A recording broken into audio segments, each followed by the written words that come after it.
So you want to hear a story? Well, I used to know a whole lot of pretty interesting ones. Some of them so funny you'd laugh yourself unconscious. Others so terrible you'd never want to repeat them. But now I can't remember any of those. So maybe I'll just tell you about the time I found that lost thing. This all happened many summers ago, down at the beach. I was, as usual, working tirelessly on my bottle top collection. At least until I saw the thing.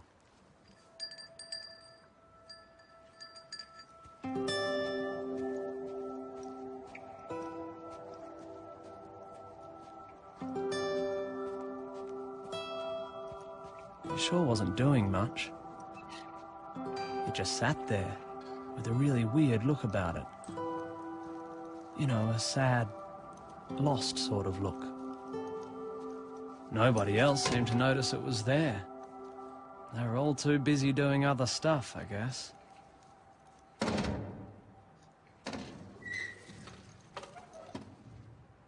Hello?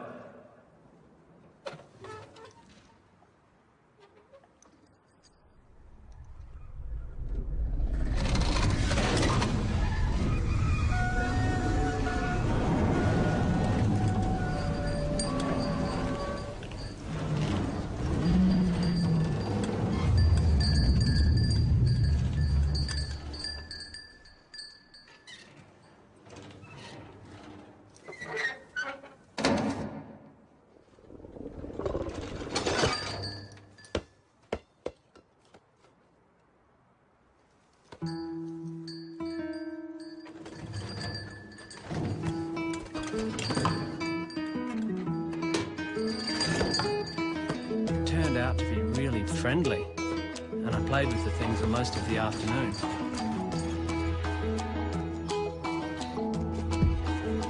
It was great fun, yet the whole time I couldn't help feeling that something wasn't quite right.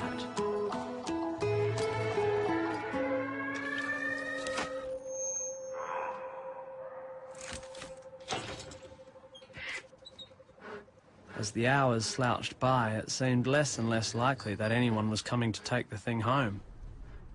Soon there was no denying the unhappy truth. It was lost.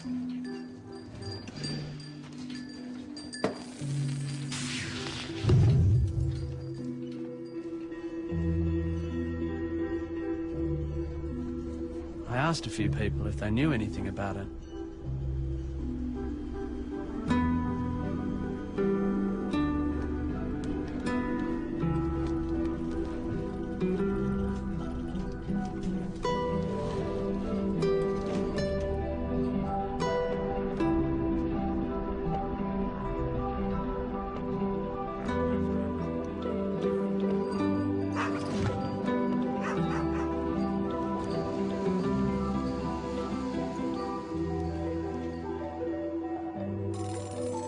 I took the lost thing over to Pete's place. Pete has an opinion on just about everything. Cool, he said. Pete didn't know what the thing was exactly, but he said what he always does, that all physical manifestations could be identified empirically through careful observation, calibrated measurement, and controlled experimentation.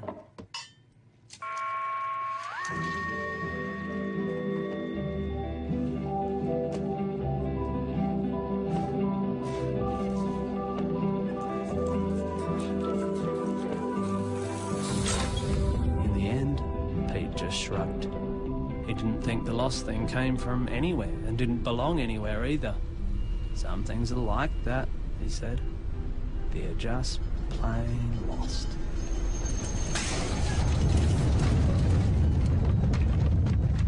There was nothing left to do but take the thing home with me. As for my parents, well, they already knew that Mum would be concerned about how filthy its feet were.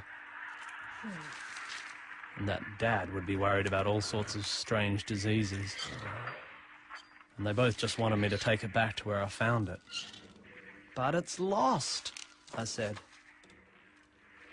Not that it made any difference. I decided to hide the thing in our back shed, at least until I could figure out what to do next. I mean, I couldn't just leave it wandering the streets.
The lost thing seemed happy then, but I sure couldn't keep it in the shed forever. Mum or Dad would eventually notice it when they came out looking for a hammer or something. It was a real dilemma.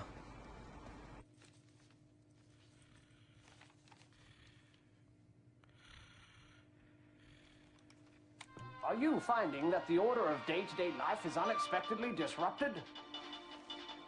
Do you suffer from unclaimed property? Objects without name? Troublesome artifacts of unknown origin? Things that just don't belong? Don't panic. We've got a pigeonhole to stick it in. The Federal Department of Odds and Ends. The next morning, we caught a tram all the way into the city.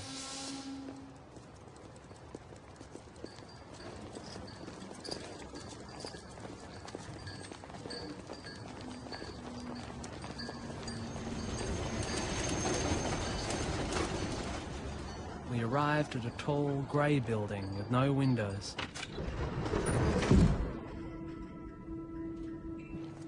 It smelt like disinfectant.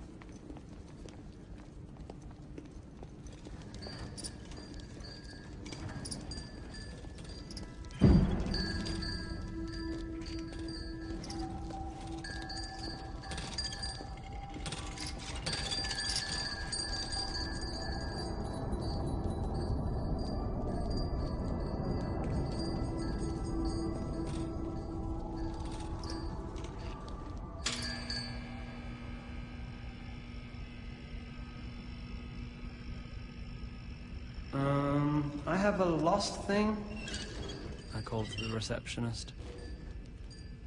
Fill in the forms. She sighed.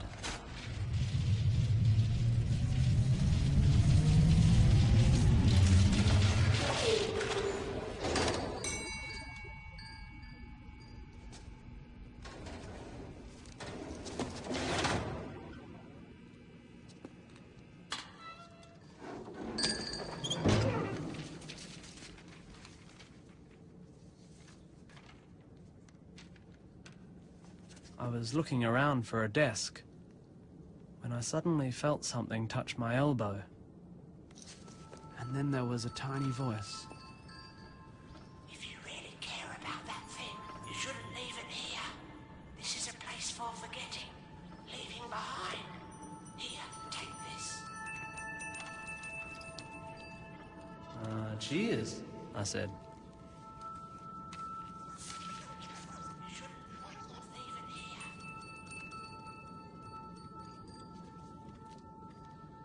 It was some kind of sign, I guess. Not very important looking, but it did seem to point somewhere.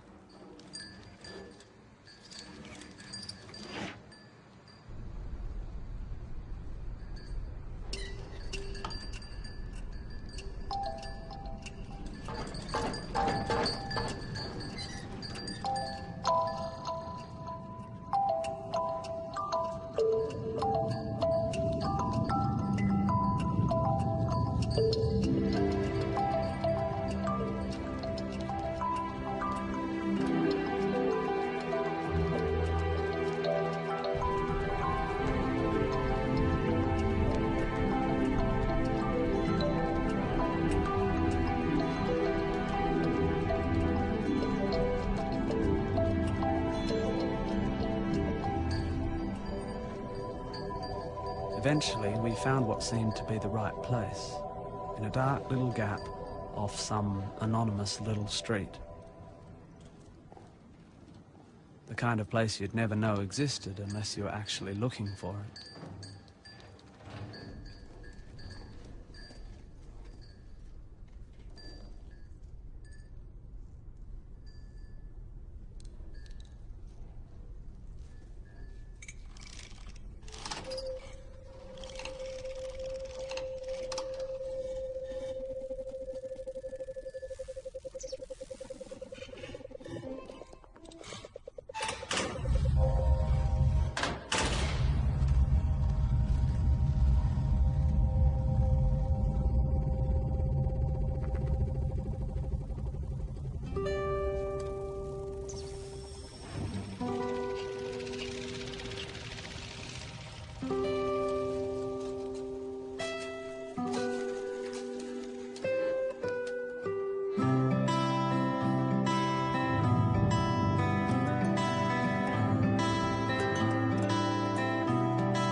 I still think about that lost thing from time to time, especially when I see something out of the corner of my eye that doesn't quite fit. You know, something with a weird, sad, lost sort of look. I see that kind of thing less and less these days. Maybe there aren't many lost things around anymore. Or maybe I've just stopped noticing them. Too busy doing other stuff, I guess.